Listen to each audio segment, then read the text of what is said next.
너는 에봇 받침 겉옷을 전부 청색으로 하되 두 어깨 사이에 머리 들어갈 구멍을 내고 그 주위에 갑옷 깃같이 깃을 짜서 찢어지지 않게 하고 그 옷 가장자리로 돌아가며 청색, 자색, 홍색 실로 석류를 수놓고 금 방울을 간격을 두어 달되 그 옷 가장자리로 돌아가며 한 금방울, 한 석류, 한 금방울, 한 석류가 있게 하라. 아론이 입고 여호와를 섬기러 성소에 들어갈 때와 성소에서 나올 때에 그 소리가 들릴 것이라. 그리하면 그가 죽지 아니하리라. 너는 또 순금으로 패를 만들어 도장을 새기는 법으로 그 위에 새기되 여호와께 성결이라 하고 그 패를 청색끈으로 관 위에 매되 곧 관 전면에 있게 하라. 이 패를 아론의 이마에 두어 그가 이스라엘 자손이 거룩하게 드리는 성물과 관련된 죄책을 담당하게 하라. 그 패가 아론의 이마에 늘 있으므로 그 성물을 여호와께서 받으시게 되리라. 너는 가는 배실로 반포 속옷을 짜고 가는 배실로 관을 만들고 띠를 수놓아 만들지니라. 너는 아론의 아들들을 위하여 속옷을 만들며 그들을 위하여 띠를 만들며 그들을 위하여 관을 만들어 영화롭고 아름답게 하되 너는 그것들로 내 형 아론과 그와 함께한 그의 아들들에게 입히고 그들에게 기름을 부어 위임하고 거룩하게 하여 그들이 제사장 직분을 내게 행하게 할지며 또 그들을 위하여 배로 속바지를 만들어 허리에서부터 두 넓적다리까지 이르게 하여 하체를 가리게 하라. 아론과 그의 아들들이 회막에 들어갈 때나 제단에 가까이 하여 거룩한 곳에서 섬길 때에 그것들을 입어야 죄를 짊어진 채 죽지 아니하리니 그와 그의 후손이 영원히 지킬 규례니라. 아멘. 우리가 이번 주에 이 테사베의 말씀을 통해서 제사장으로 위임을 받는 것, 또한 우리가 어떻게 하면 왕과 같은 제사장으로 서게 될 것인가, 그것이 하나님께서 사람을 창조하신 그 창조의 목적이시고 우리가 하나님을 예배하는 예배자 혹은 제사장으로서 세워지는 것이지만은 또한 통치하는 통치자로서 또 위임받는 것이기도 한 것을 주님께서 우리에게 보여주십니다. 그래서 제사장의 삶이라고 하는 것이 무엇인가? 그 제사장이신 그 예수와께서 열어주신 그 제사장 직분, 그 예수와로 말미암아서 열린 제사장 직분의 위임을 우리가 어떻게 받을 것인가, 그 의미가 무엇인가라고 하는 것을 제사장의 의복과 또 위임 예식을 통해서 우리 가운데 말씀을 하십니다. 특별히 제사장의 의복은 대표적으로 그냥 그 의복의 식양 가운데서 가장 중요한 에봇이라고 불리우기도 했죠. 또 에봇은 제사장이 하나님께 물으려고 사용하는 그 도구인 우림과 둠밈을 그곳에 이렇게 붙이게 되어 있기 때문에 또한 에봇 자체가 하나님께 묻는다라고 하는 그러한 의미, 또 하나님의 계시, 또 감추어진 하나님의 뜻이라고 하는 그런 의미를 갖는다는 것을 우리가 어제도 함께 나누었습니다. 오늘 말씀에서 이 31절에서 에봇의 그 겉옷, 그러니까 에봇의 받침 겉옷이라고 하는 것인데 실은 이제 제사장의 겉옷을 말하는 것이죠. 그 겉옷 위에 에봇이 마치 그 견대와 같이 또 조끼와 같이 그렇게 입게 되어 있기 때문에요. 그래서 이 에봇 받침 겉옷을 만들라 이렇게 말씀을 하십니다. 이 겉옷이라고 하는 것은 이 메일이라고 하는 그 히브리어를 쓰는데요. 이것은 마알에서 나온 것입니다. 그 마알이라고 하는 것은 그 덮다, 덮어서 가리다라고 하는 그 뜻입니다. 그렇기 때문에 계속 우리가 의복에서 나누게 되는 그 하나님께서 우리 가운데 의복을 입혀주시는 것에 대한 뜻이 그 커버링에 있다는 것을, 그 덮는다라고 하는 것에 있다라고 하는 것을 알아야 됩니다. 특별히 오늘 이 에봇의 그 받침, 그러니까 즉 제사장의 의복의 겉옷이 전부 청색으로 되어 있다라고 하는 것을 우리가 보게 되는데요.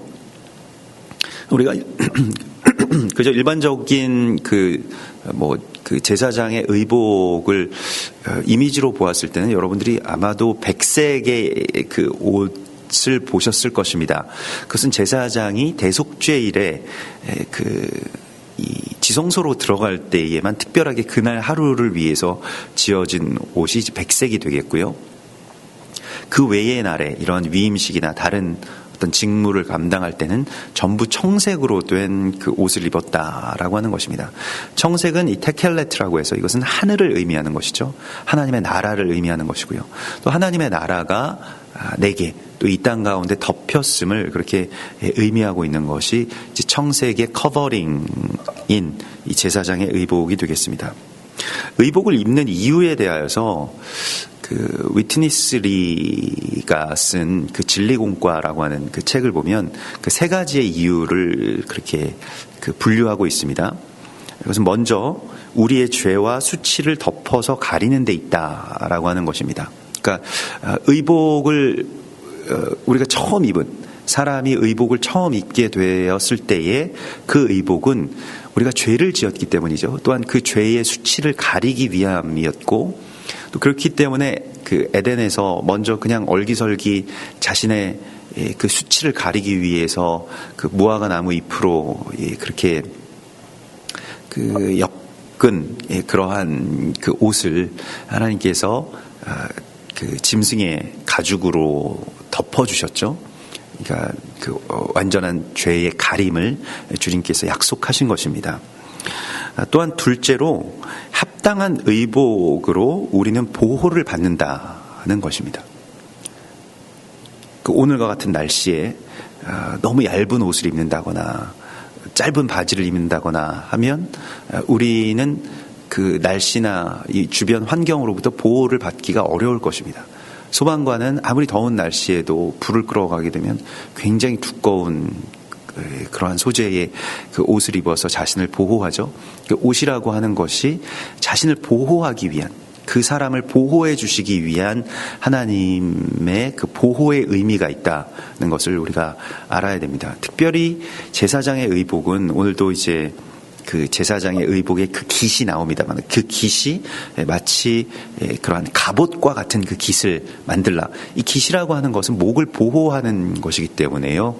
그렇기 때문에 이것은 그 사람의 목숨을 보호하고 생명을 보호하는 그러한 전투복과 같은 것이거든요. 일반적인 이 히브리 남자들의 옷에서는 보이지 않는 그 목을 보호하는, 왜냐하면 이게 그 주변의 어떤 날씨에서는 이 목을 이렇게 막 감싸거나 이렇게 보호하거나 하는 것은 오히려 좀 거추장스럽고 또 더울 것입니다. 그런데 제사장의 의복만큼은 마치 갑옷의 깃과 같이, 갑옷에는 항상 그 가슴과 목, 이러한 그 사람의 생명과 직결되는 부분들이 있는 곳을 이렇게 아주 두껍게 보호하게 되어 있기 때문에요. 특별히 목을 보호한다라고 하는 것, 그의 목숨, 우리가 목숨이라고도 그렇게 이야기를 하죠. 그것을 보호하기 위함이고 하나님의 전신갑주를 취하는 이유가 대적 마귀로부터 우리의 생명을 그렇게 보호하기 위함이라고 하는 것을 우리가 알아야 됩니다. 다윗도 내가 죽지 않고 살아서 여호와의 영광을 선포하리라고 그렇게 고백하고 그렇게 다짐하였습니다. 우리가 한번 이 일들을 하고 그냥 거기서 멈춰버린다면, 대적이 원하는 것과 같이 우리의 생명이 끊어진다면, 또 우리가 그저 우리의 어떤 영적인 목숨이 날아간다면, 내가 다시 생기 있게 정말 암사슴과 같이 다시 주의 높은 곳으로 그렇게 뛰어 나아갈 수 없다면 그것이 무슨 의미가 있겠습니까? 그래서 그 일회성에서 이렇게 탈피하는 것, 그래서 우리가 다시 보호받고 다시 주 앞에 서고 그 신실하게 또 진실하게 또 끝까지 달려갈 길의 끝까지, 나의 달려갈 길의 끝까지 갈 수 있게 되는 것, 그것이 하나님이 우리에게 원하시는 것입니다. 그 사역자들에게도 그래서 이러한 그 보호가 굉장히 필요한 것이고요. 세 번째로 우리가 옷을 입는 이유에 대하여서 위트니스는 이런 말을 하더군요. 그 사람의 영광과 아름다움을 위해 입는 것이다, 이렇게 말합니다. 실제로 오늘 우리 출애굽기 28장 2절의 말씀에서도 네 형 아론을 위하여 거룩한 옷을 지어 영화롭고 아름답게 하라 그러니까 옷을 지어서 입히는 이유의 두 가지를 하나님께서는 영광과 아름다움을 위해서 하라라고 말씀을 하십니다. 여기서 영화로움이라고 하는 것은 하나님의 신성한 속성을 가리키는 것이고요. 아름다움이라고 하는 것은 또 우리도 실제로 옷을 입는데 많은 경우에 이 옷을 입는 것이 이 기능적으로 나를 추워서 보호하기 위해서도 입지만은 그러나 나의 어떤 아름다움을 위해서, 나의 어떤 장식을 위해서, 나의 영광을 위해서 입을 때도 많이 있죠. 그 옷을 우리가 입을 때요. 그래서 여기서 이 영광과 아름다움, 영화로움과 아름다움이라고 하는 것은 하나님의 영광으로 나를 아름답게 한다라고 하는 그런 의미가 되겠습니다.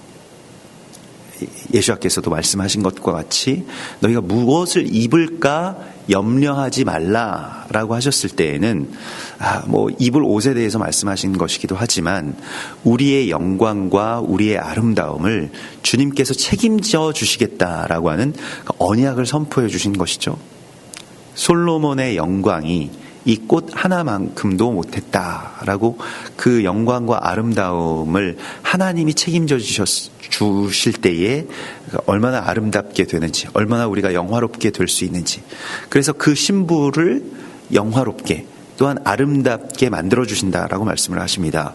특별히 우리가 지난 주일에 보았던 그 본문 에베소서 5장의 말씀에서는 그 신부를 아름답고 영화롭게 만들어주시는 데에 그의 말씀으로 깨끗하게 하여서 그를 아름답게 세우신다라고 말씀을 하십니다.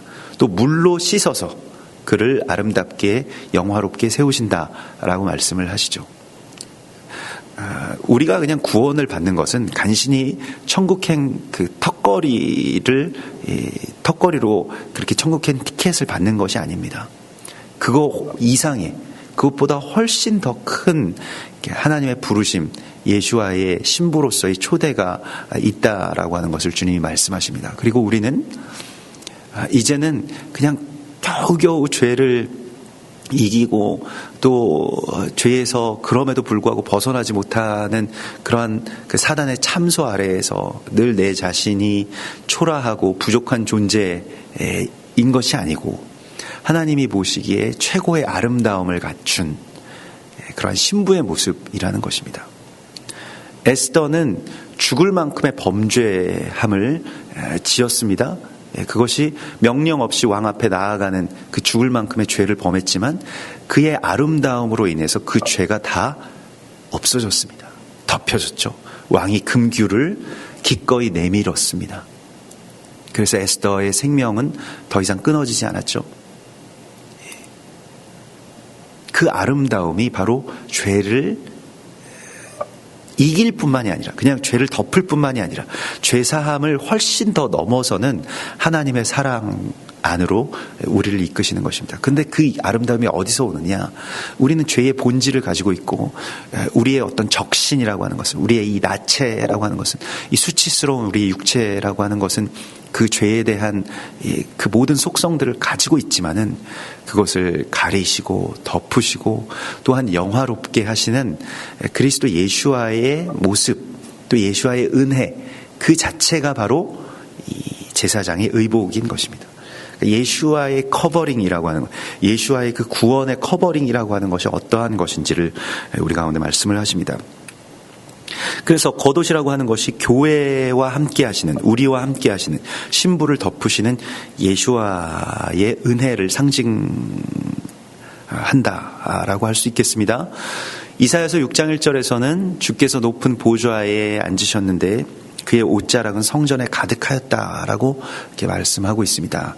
성전에 가득한 그의 옷자락, 그의 옷자락만으로도 성전이 가득 찰 수 있다라고 하는 것은 그의 은혜의 충만함, 그의 은혜의 풍성함을 그렇게 상징하고 있는 것이죠.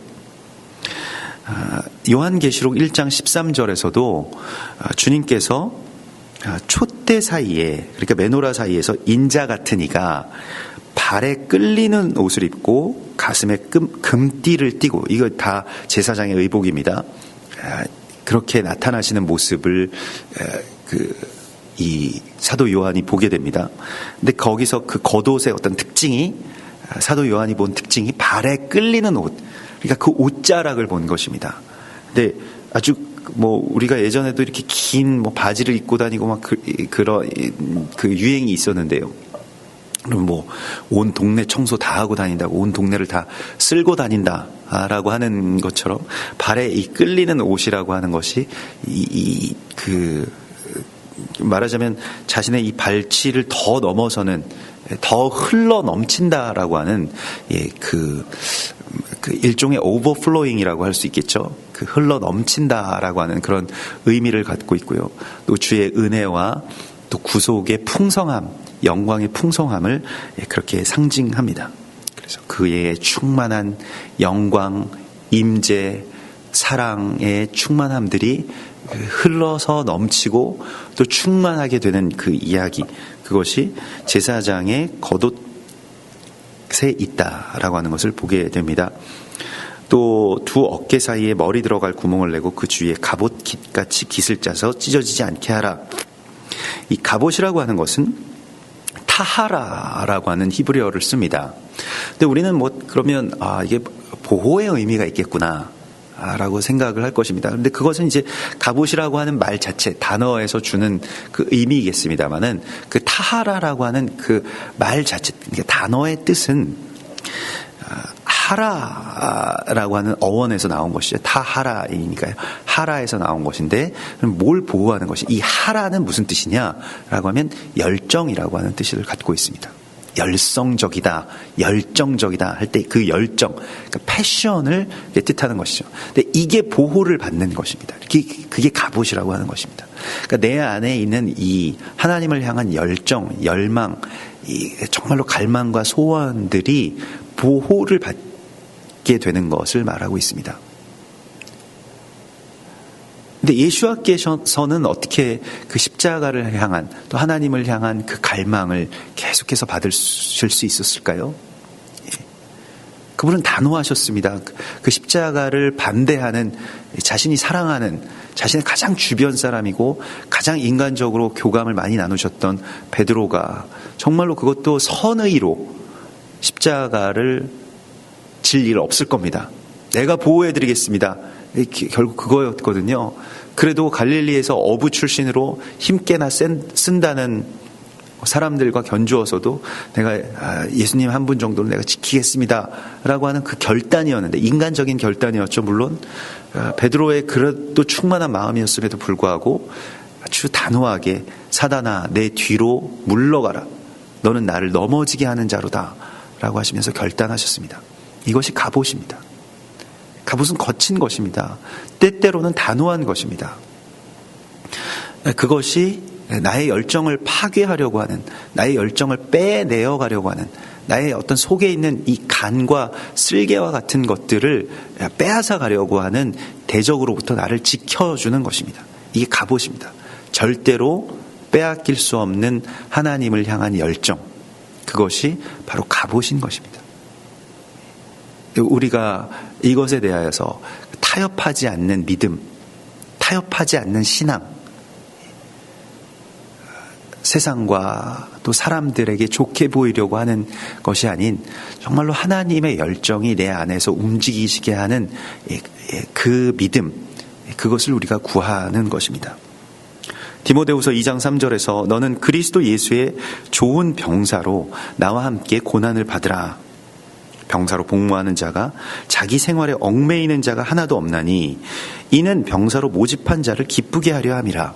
그러므로 병사의 갑옷이라고 하는 것은 자신을 위해서 입는 것이 아니고 하나님을 위해서 입는 것입니다. 때로는 이게 거추장스럽고 무겁고 이 양식대로 다 입으려고 하면 이거 좀 불편할 것입니다. 우리가 예전에 예비군 훈련에 가보면 예비군들은 그냥 막 복장이 다 불량하죠. 입으라고 하는 대로 잘 입지 않습니다. 왜냐하면 그게 다 불편하기 때문에. 그래서 전투화도 잘 안 신고 오려고 하고, 이 앞서온 여름에 훈련 받으면 다 풀어헤치고 이렇게 가죠. 그러나 정말로 정규 군인들, 훈련소에서 훈련받고 정규적으로 복무하고 있는 군인들은 다 그 명령대로, 그 규칙대로, 규정대로 다 그 옷들을 입고 있습니다. 편해서 입는 게 아닙니다. 불편하지만 언제든 전쟁이 나면 이 옷을 입고 싸울 준비가 되어 있다라고 하는 것을, 지금 당장이라도 적이 공격하면 우리는 여기에서 그들과 맞서서 싸울 준비가 되어 있다는 것을 선포하고 있는 것입니다. 그러므로 그 복장 자체는 선포의 의미가 훨씬 더 강하다라고 볼 수 있겠습니다. 제사장의 사명에서 물러나지 않겠다라고 하는 의지, 나의 달려갈 길을 다 마치기 전까지는 내가 죽지 않겠다라고 하는, 또한 내가 이 세상의 어떤 생명을 귀한 것으로 여기지 않지만은, 그러나 그럼에도 불구하고 하나님께서 나에게 주신 이 삶의 끝까지 나는 온전히 사명을 다하겠다라고 하는 그 열정 자체가 바로 타하라라고 하는 이 갑옷의 어떤 그 기세에 있다라고 볼 수 있겠습니다. 그리고 그 옷의 그 끝 부분, 그러니까 가장자리, 그러니까 정말로 발에 그 끌리는 그 부분들이죠.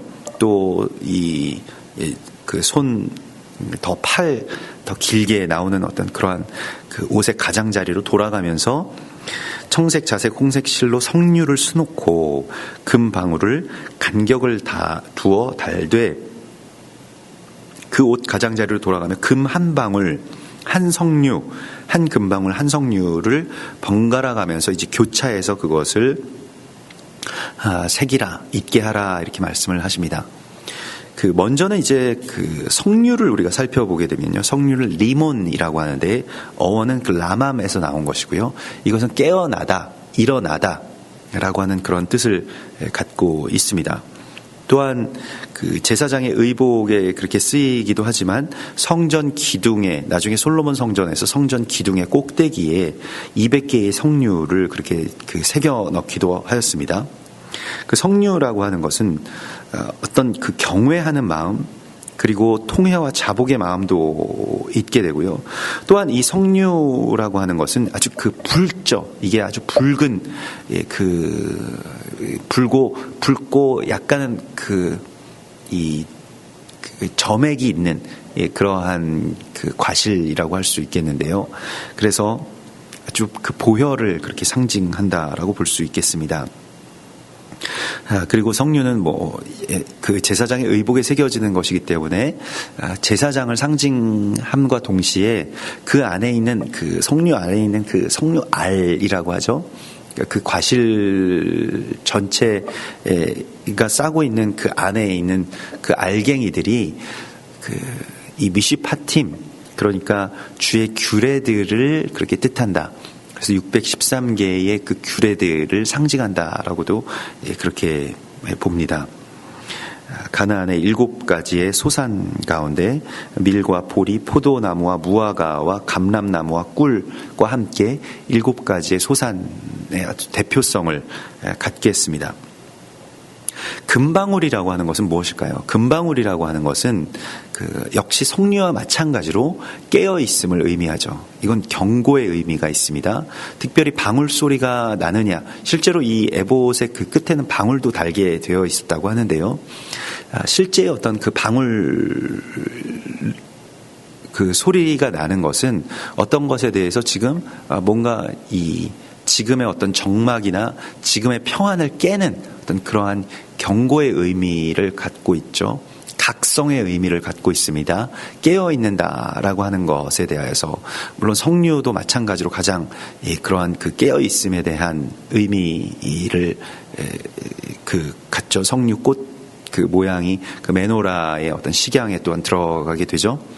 그런데 이 금방울에서 여기서 금으로 된 방울이라고 말을 하고 있습니다. 이 금이라고 하는 속성은 항상 영화로움과 존귀함의 그런 왕이 쓸 수 있는 그러한 그 색이죠.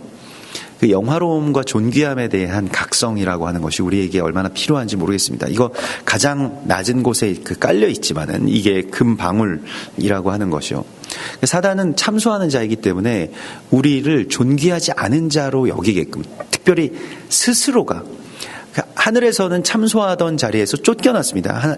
예수와께서 그를 그 밤낮으로 참소하던 자를 쫓아내셨다라고 말씀을 하십니다. 그래서 뭘 하고 있느냐?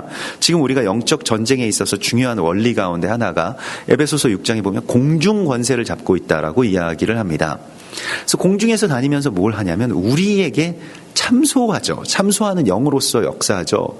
그래서 참소를 하는데 첫 번째로는 다른 사람들을 참소하죠. 그래서 저 사람 정말 죄인이고 용서받을 수 없고, 그래서 저 사람을 네가 너의 칼로 죽여라. 그래서 그 가인과 그 아벨과도 같은 그러한 형제 살해의 일들을 하게 하죠. 우리로 서로 미워하게 하고 서로 물고 뜯게 하죠. 또 더 나아가서 더 고통스럽게 하는 것은 무엇이냐면 자기 비하, 그러니까 자기 혐오 가운데 빠지게 한다는 것입니다. 자기를 사랑하지 못하게 하는 것입니다. 자신의 존귀함을 깨닫지 못하게끔 막습니다.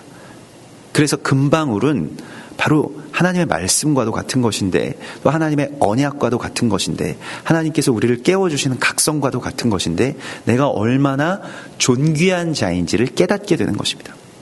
그래서 베드로전서 2장 9절에서 우리가 전에는 그냥 어둠 가운데서 대적이 우리에게 그렇게 강요하는 대로 나는 죄인이고 나는 별 볼 일 없는 사람이고 나는 이 세상에 많은 무수한 사람 중에서 정말 가치 없는 사람이고 그래서 살아갈 별로 이유도 그냥 뭐 밥만 축내는 사람이고 뭐 이렇게 비하하게 하는 것에서 빠져나와서 내가 전에는 그러한 어둠 가운데 있었더니 주의 기이한 빛으로 말미암아서 왕과 같은 제사장으로서 하나님의 부르신 백성으로서 택하신 주의 제사장의 이 사명을 감당할 수 있는, 또 그것을 깨달은 자가 바로 자신의 존귀함을 깨달은 자입니다. 근데 존귀하지만 깨닫지 못한 자는 멸망하는 짐승과도 같다. 시편이 그렇게 말씀을 하고 있습니다. 우리의 존귀함이라고 하는 것은 지금 내가 알고 있는 것 이상입니다. 아니, 내가 뭐 그런 존재일까요? 내가 뭐 이거 그 사단이 하는 말이죠. 나를 통해서 하나님께서는 세상을 변화시키시기로 작정하셨습니다. 하늘의 문을 열어주시기로 작정하셨습니다. 근데 우리 스스로를 계속해서 이 땅에 또 비천함이 우리를 계속 끌어내리려고 하죠. 그때마다 그 끌어내리려고 할 때마다 우리의 가장 낮은 곳에 있는 그 금방울이 이제 우리를 깨우는 것입니다. 너는 존귀한 자이다. 하나님의 가장 존귀하고 영화로운 존재다. 라고 하는 것입니다. 그 각성의 중요성을 주님께서 우리에게 말씀을 하시고 있습니다. 그래서 이것이 교차하면서 금방울 하나, 또 그러나 그 존귀함은 어디에서부터 올까요? 그리스도 예수의 보혈을 통해서만 오는 것이기 때문에 또한 성류 하나, 또 보혈을 통해서 우리가 깨어있음과 또 존귀함을 또한 깨달아야 하기 때문에 그 보혈을 폄하해서는 안 되기 때문에 우리가 보혈을 찬송한다면 나 자신이 얼마나 영화로운 존재임을 또한 깨닫게 될 것입니다. 그래서 아론이 입고 성소를 섬기러 성소에 들어갈 때와 성소에서 나올 때에 그 소리가 들릴 것이라고 말씀하시고, 그리하면 그가 죽지 아니하리라. 그러니까 죽었는지 살았는지를 보려고 우리가 이것을 달았다. 예전에는 뭐 그렇게도 이야기를 했습니다. 제사장이 혹시 죄가 많아가지고 들어가면은 죽기 때문에 그를 끌어내기 위해서 이 방울을 달았다라고 그렇게 우리가 성경을 보기도 하였습니다만은, 엄밀하게 말하자면 성경을 정확하게 봐야 되는데요. 오늘 35절의 말씀에서 그 소리가 들리지 아니하면, 그러니까 그 소리가 들리면 그가 죽지 아니하리라 이렇게 나옵니다. 그 소리가 들리지 아니하면 그가 죽은 줄 알라. 그것이 아니죠. 그러면 그 소리가 들리는 것, 제사장이 멈추지 않고 계속해서 제사장의 직무를 하면 어떻게 될까요? 제사장이 그 금방울 소리를 계속 내고 있으면 그는 살게 되는 것입니다. 우리가 멈추지 않는다면, 우리가 달려갈 길을 결단코 멈추지 않고 주님께서 말씀하시는 대로, 명령하시는 대로 계속해서 깨어 있는다면 어떻게 될까요? 우리에게 계속 주의 생기가 공급되는 것입니다. 이 원리를 우리가 정말 깊이 더 깨달아야 되는데요.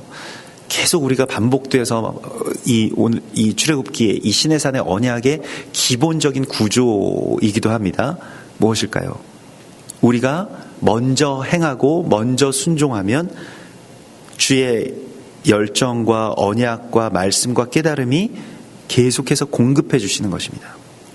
그 전쟁의 원리와 같은 것인데요.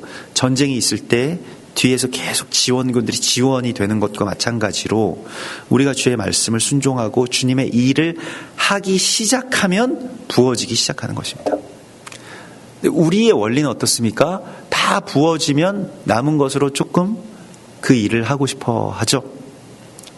다 부어지면, 다 되면, 시간도 다 많으면, 돈도 더 많이 있으면 그거 남는 걸로 주의 일을 할 수 있겠다라고 생각을 합니다. 세상적인 계획에서는 그것이 훨씬 더 합리적인 것이 되겠죠. 주의 일은 어떨까요? 먼저 뛰어들면, 먼저 제사장과 레위인들이 요단강에 자신의 이 의복을 입고 들어가면 자신의 발을 적시고 자신의 몸을 적시고 무릎까지 차오르는 곳까지 가서 서면 요단 강물이 그치게 되는 것이죠. 하나님이 일하시는 것입니다. 그 원리를 알지 못하면 평생을 왜 하나님은 일하시지 않지? 왜 하나님은 나에게는 응답을 주시지 않지? 왜 하나님은 그런 기적들을 내 삶 가운데서는 베풀지 않으시지? 라고 하는 정말로 자괴감 가운데 들어가게 되죠. 그래서 성소에서 제사장의 금방울 소리가 그치지 않게 되는 것이 제사장이 살 수 있는 그 길이라고 하는 것을 주님이 말씀하십니다. 멈추지 마라. 깨어있으라. 계속해서 주의 일 가운데로 나아가라고 말씀을 하십니다. 우리는 뒤로 물러가서 침륜에 빠질 자가 아니라고 주님 우리에게 강력하게 말씀을 하시고 있습니다. 지치고 또 멈추고 싶고 그저 눕고 싶고 그저 그 길 가운데 또 그 전투 가운데 나아가는 것이 두려울 때 주님께서는 우리가 멈추지 않는 한 계속해서 우리에게 주의 길을 또 주님도 멈추지 않으실 것이라고 이렇게 약속해 주시는 것입니다. 그리고 또 순금으로 패를 만들어서 도장을 새기는 법으로 그 위에 새기라.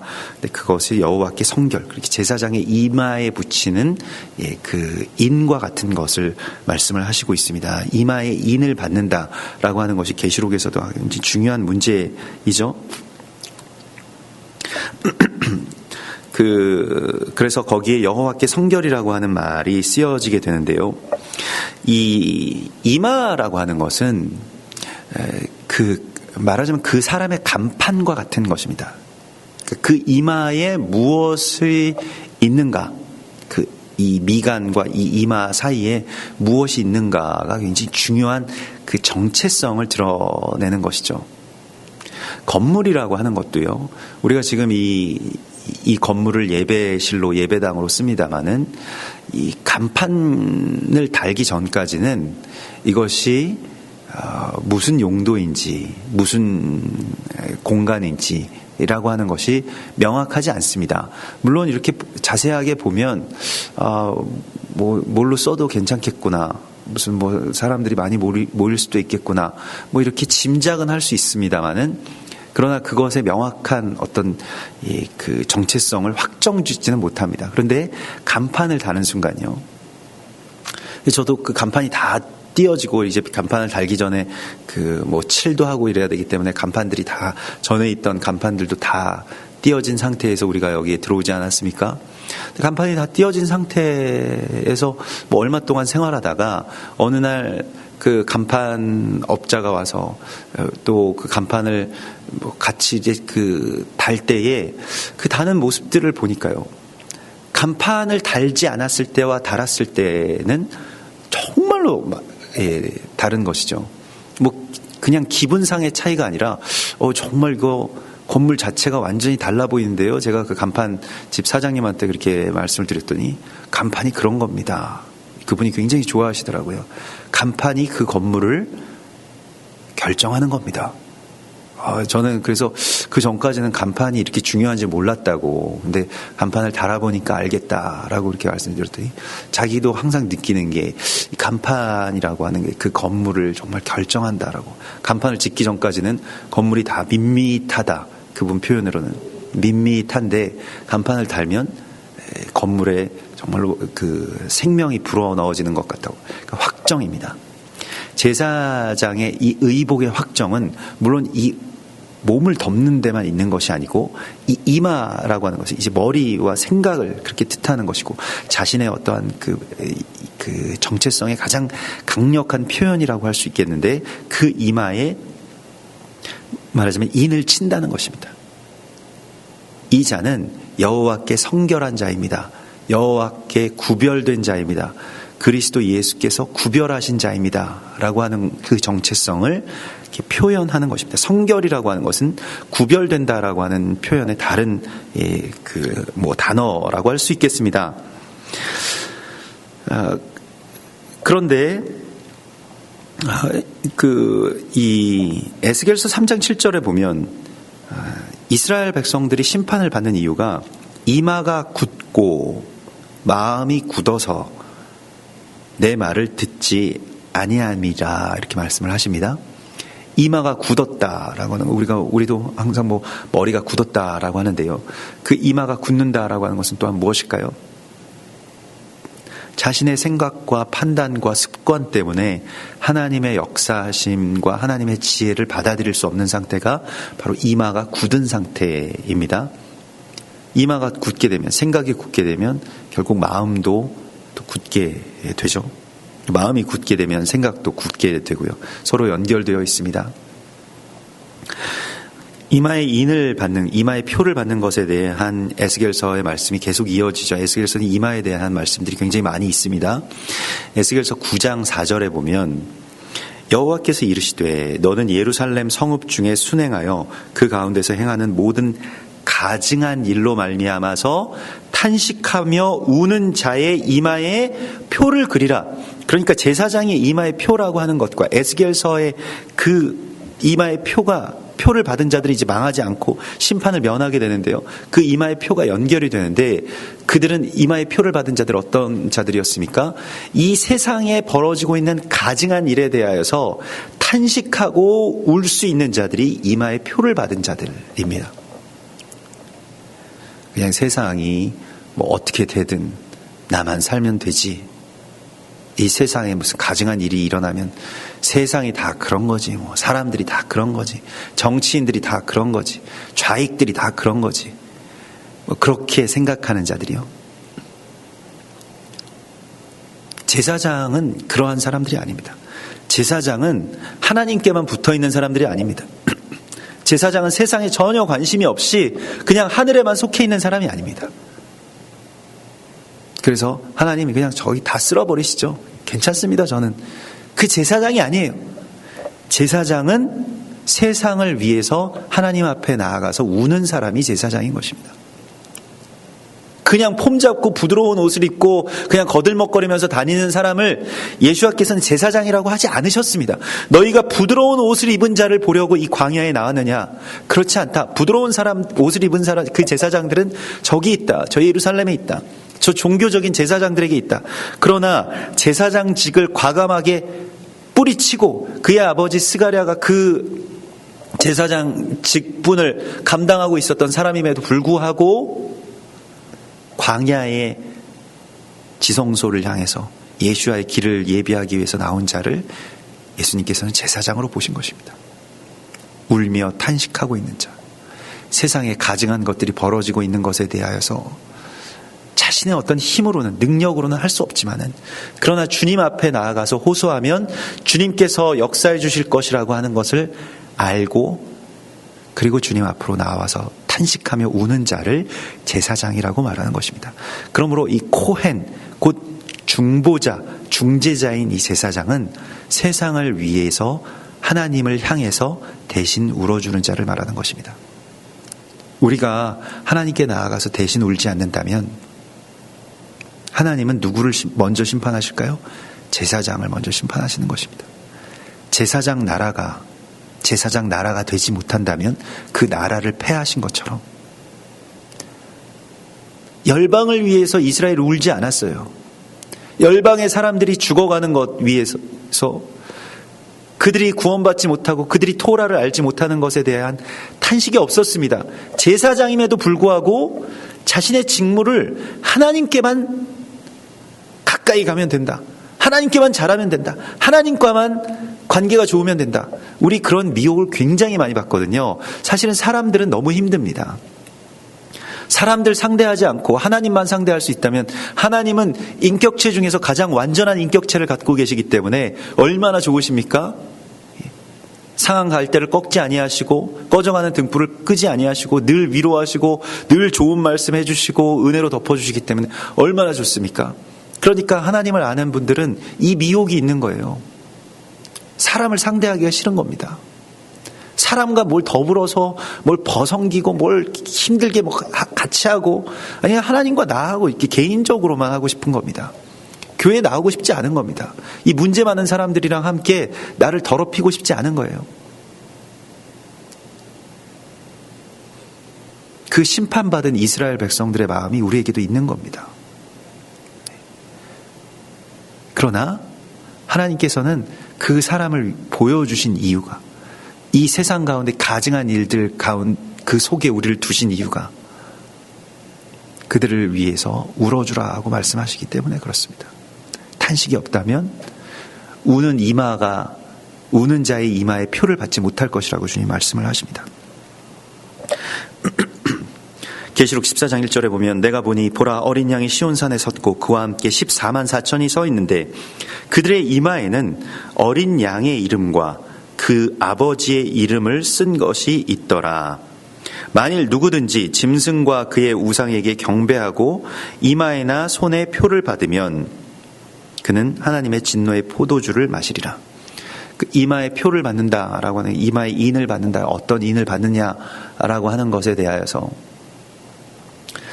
우리가 하나님의 인을 받지 못하면 짐승의 인을 받게 됩니다. 머리에 이마에 무엇이 선포되어 있는가라고 하는 것에 있어서 굉장히 중요한 싸움이 벌어지고 있는 것을 우리가 보게 됩니다. 조작된 정보로 말미암아서 생각하게 만듭니다. 세상은요.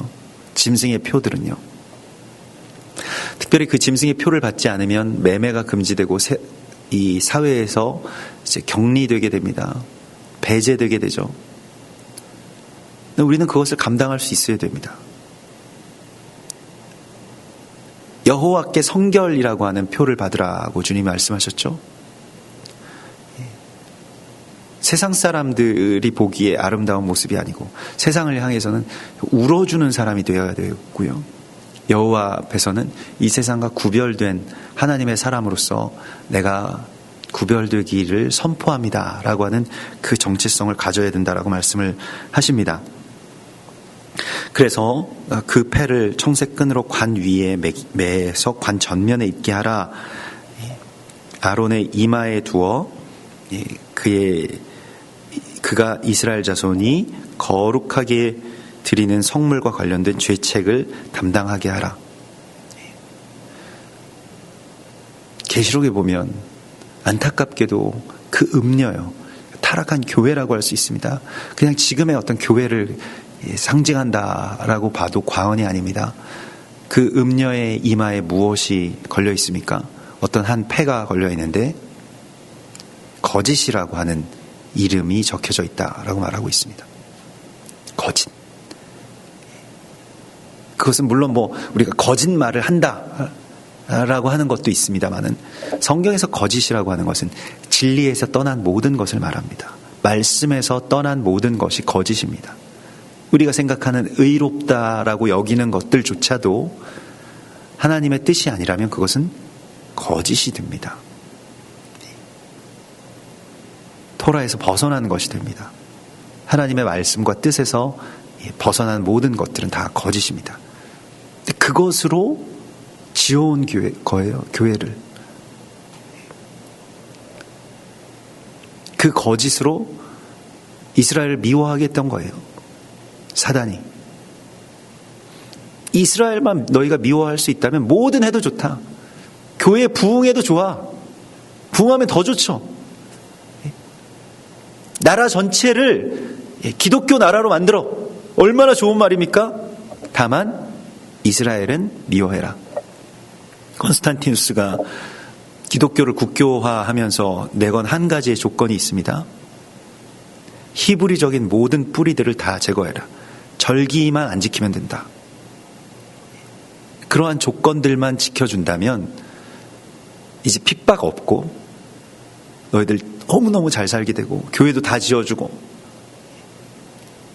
마음껏 예배 드릴 수 있고, 아니 내가 믿을게, 황제가 믿겠다는데, 그렇게 교회가 무언가와 바꾼 겁니다. 하나님의 말씀에서 떠난, 진리에서 떠난 것과 바꾼 겁니다. 그래서 음녀가 된 겁니다. 거짓의 패를 이마에 붙이고도 그 수치를 모르는 채로 살아왔던 것입니다. 그것에 대한 탄식이 조금씩 우리 안에서 회복되고 있다는 것이 감사한 일이죠. 우리도 알지 못했던. 이마에 뭘 붙이고 있으면요, 자기는 뭔지 몰라요. 남이 봐줘야 합니다. 내 이마에 뭐가 묻었는지 내가 볼 수 있을까요? 이마는 어찌 보면 가장 잘 드러나는 곳이기도 하지만 가장 잘 드러나지 않는 곳이기도 합니다. 너무 잘 드러나 있지만 그러나 나는 절대로 볼 수 없는 곳이 내 이마입니다. 평생을 한 번도 내 이마를 보지 못하고 우린 죽을 것입니다. 우리의 정체성을 주님의 말씀에 비추어서 보지 못하면 우린 죽습니다. 제사장의 이마 위에 쓰여진 여호와께 성결이라고 하는 패를 우리가 받을 수 있을 것인가? 그것이 우리의 간판인가? 그것이 나의 정체성의 가장 빛나는 정점인가? 라고 하는 것을 우리 주님의 말씀 안에 비추어서 다시 보게 해달라고 간청해야 됩니다. 교회의 이마에 거짓이라고 하는 패를 붙이지 않고 살아갈 수 있도록 다시 주님의 말씀으로 돌아가야 됩니다. 히브리 남자아이들 보면 테필린이라고 하는 것을 물론 손목에도 매해서 기호로 삼지만은 이마에 작은 그 박스 같은 것을 놓쳐 말씀을 담은 그 작은 상자를 이마에 패로 붙입니다. 그것이 구별되는 것입니다. 말씀 안으로 들어와서 그 삶 가운데로 나아가는 그러한 거룩한 제사장의 삶 가운데로 들어가라고 말씀하십니다. 그래서 이 모든 제사장의 의복들이 그 전에 속옷이 있죠. 반포 속옷을 짜라라고 이렇게 말씀을 하십니다. 근데 그 반포 속옷이라고 하는 것은 그러니까 가장 보이지 않는 곳까지 거룩한 그 성결함을 의미하고 있고요. 보이지 않는 곳에서부터 사실은 거룩이 시작되죠. 그래서 그 어떤 분은 그런 말씀을 하시더라고요. 어떤 그 예배 사역자가 하신 말씀 가운데 우리나라에 그 유명한 예배 사역자 중에 하나인 그 강명식 형제님이 이렇게 그런 말씀을 하시더라고요. 예전에 이스라엘도 같이 한번 간 적이 있는데 그 예배 사역자는 보여지는 그 사역을 많이 하기 때문에 대표적으로 보여지는 사역자이기 때문에 보이지 않는 삶이 얼마나 중요한지 모른다고. 근데 실제로 보이지 않는 삶에서부터 찬양은 시작되고 예배는 시작됩니다. 이런 말씀을 하시더라고요. 그래서 그가 혼자 있을 때에 무엇이 어떤 사람인가라고 하는 것이 그의 정체성을 드러낸다. 그 혼자 있는 시간에 대해서, 그 골방의 시간에 대해서 정말로 영화롭게 하나님과 함께 하는 것. 사람들 앞에서 뭐 기도하고 사람들 앞에서 찬양하고 하는 것은 직업적으로 할 수도 있다는 거예요. 그런 사역자들도 많이 있다는 겁니다. 그러나 어느새 거기에서는 생명이 끊어지고 또 그러한 미혹들 가운데서 더 나아가서는 이건 좀 사역자들의 이제 그 아픔이기도 한데 이렇게 막 사람들 앞에서 그 은혜의 시간들을 같이 나누고 나면 뒤에 약간 후폭풍처럼 그 약간 진공 상태 같은 것, 말을 하자면 뭔가 허망함이라고 할까요? 그런 상태가 오게 되는데 거기에 대한 어떤 반대급부로 어떤 사역자들은 뭘 많이 먹는다거나 아니면 어떤 사역자들은 어떤 그 허망함을 가리기 위한 다른 어떤 중독 가운데 빠지거나 뭐 이런 일들도 많이 있다는 거죠. 우리가 정말로 깊이 묵상해야 되는 것은 제사장의 속옷에서도 오늘 이 말씀에서도 이 제사장의 속옷의 이름을 반포 속옷이라고 이렇게 말씀을 하고 있습니다. 제사장의 속옷의 그 소재라고 하는 것은 가늘게 꼰 배실이라고 이렇게 말씀을 하고 있는데요. 그 가늘게 꼰 배실이라고 하는 것도 역시 물론 자의 죽음을 그렇게 상징하는 것이겠습니다만은 또 한 가지로 이것을 속옷과 속바지를 입게 하고, 여기서 반포 속옷이라고 이렇게 나와 있는데 케토네트라고 하는 것으로 이렇게 말씀을 하십니다. 근데 이것은 이제 제사장의 의복의 어떤 속성 가운데서 이 반포한다, 그러니까 덮는다라고 하는 그런 표현이 그대로 있습니다만은 이 에스겔서 44장 18절에 보면 제사장이 가늘게 꼰 배실로 베옷을 입는 이유는 제단 가운데서 복무할 때, 그러니까 이 제단의 일들을 할 때에 땀이 차지 않기 위해서, 땀을 흘리지 않기 위해서 가늘게 꼰 배실로 짠 속옷과 속바지를 입으라고 말씀을 하시고 있습니다. 굉장히 중요한 말씀입니다. 가늘게 꼰 배실이라고 하는 것은 굉장히 연약하고 찢어지기 쉽지만은, 그러나 그 성김 안에서 이 바람이 잘 통하게 되고, 그래서 그 땀을 이제 흘리지 않게 되죠. 제사장은 불 곁에서 일을 하는 자입니다. 그렇기 때문에 땀이 날 수 있죠. 또 자기 열심으로, 자기 의로, 자기 뜻대로 하다 보면 그 땀이 나고 지치게 됩니다. 그러나 하나님께 묻고 여유 있게, 또 천천히 서두르지 않고 주의 일들을 하라고 하는 뜻이 또 반포 속옷의 그 소재 안에 이미 들어가 있고, 에스겔서에서는 그것이 제사장은 땀을 내지 않도록 그 베옷을 입으라고 이렇게 말씀하시면서 우리에게 알려주시고 있습니다.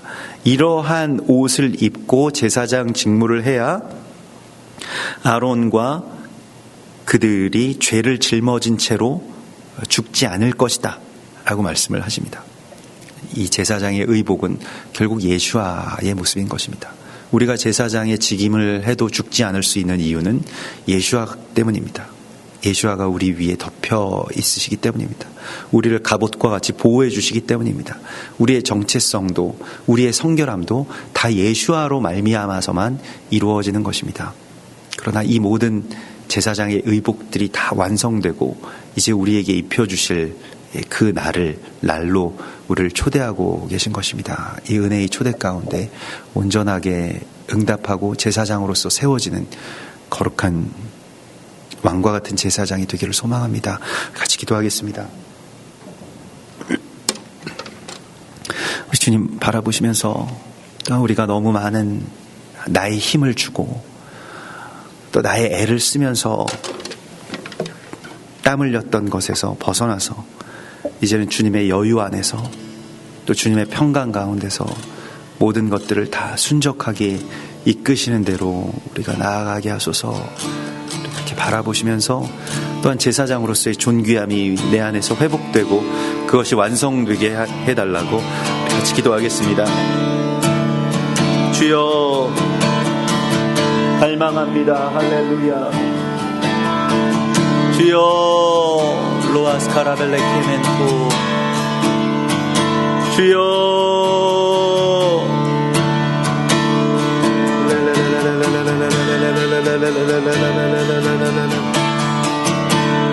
주님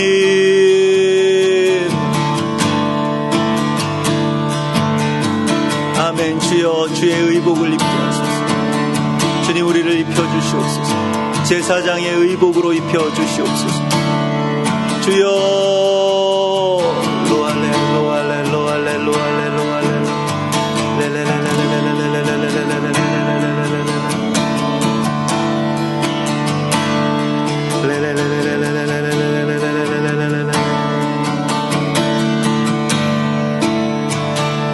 주님